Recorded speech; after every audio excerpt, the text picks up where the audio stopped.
Hey, what's going on, guys? Mikey T here, the director and producer of Jamaica Story, a documentary all about why Jamaicans worldwide and people who love Jamaica need to be investing time as well as money into the country. To put it simple, we are all not on the same level. I don't know about you all, but sometimes I see myself getting caught up in my own mindset and the way it's wired, and I forget that other people do not and do not have to see the world the way that I do. There are some things that are just clear as day to me, and I find myself getting upset when people don't see what I'm putting right in front of their face. But that's my own ignorance.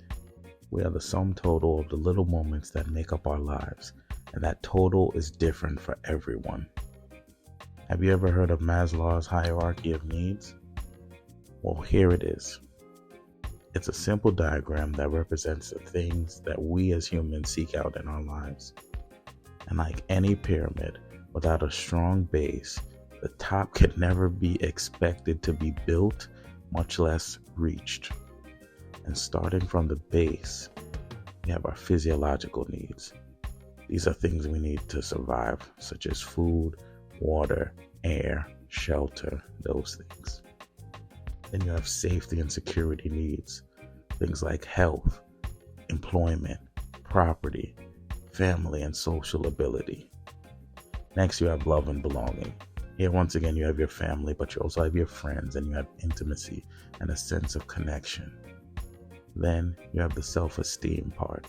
That's where confidence, achievement, respect of others, and the need to be a respected, unique individual in a group comes to us. And lastly, you have self-actualization, morality, creativity, acceptance, experience, purpose, meaning, and inner potential. Now, I say all of that. If you are at the top of the pyramid, you can't expect somebody that is at the base trying to survive to understand your journey for self-actualization. That is actually selfish. We are humans. And we as humans can't get to the top of the needs without climbing our way up one stage at a time. So next time you're frustrated trying to explain a concept that you readily understand to someone else, stop and think, where are you in the pyramid and where might they be? And maybe, just maybe, you can help them with the things that they need to survive, or they're looking for to survive, so that they can reach the same level that you are, and then you guys can have that conversation again.